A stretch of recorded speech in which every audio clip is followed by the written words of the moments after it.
Hello everyone, welcome back to my YouTube channel. आमे पूर्व class रे इम्पोर्टेंट ओडिया पेडागोजी रो किछि क्वेश्चंस ऊपर डिस्कशन करिथिले।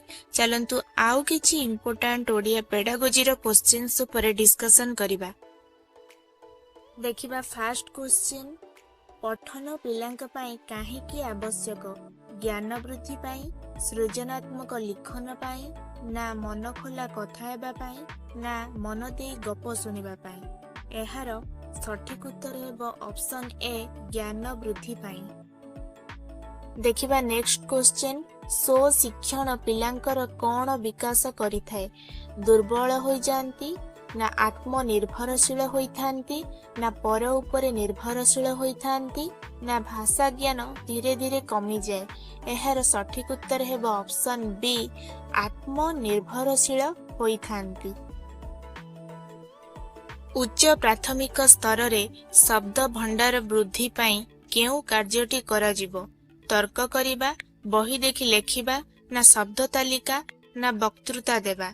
एहार सठिक उत्तर हेब शब्द तालिका प्रस्तुत करिबो। एहा जोगु उच्च प्राथमिक स्तर रे शब्द भंडार वृद्धि होइथाय। एहार सठिक उत्तर हेब ऑप्शन सी, शब्द तालिका। बोध शक्तिर विकास एवं ज्ञान लाभर अभिवृद्धि पाई जेउ पठन करा जाए ताकू कौन कहा जाए? ऑप्शन ए, व्यापक पठन, ऑप्शन बी, शुद्ध पठन, ऑप्शन सी, तात्विक पठन, ना ऑप्शन डी, सरब पठन। एहार सठिक उत्तर हेब ऑप्शन सी, तात्विक पठन।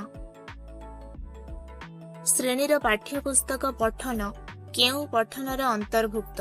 ऑप्शन ए, व्यापक पठन, ऑप्शन बी, तात्विक पठन, ना ऑप्शन सी, ज्ञान पाई पठन, ना ऑप्शन डी, अभिज्ञता पाई पठन।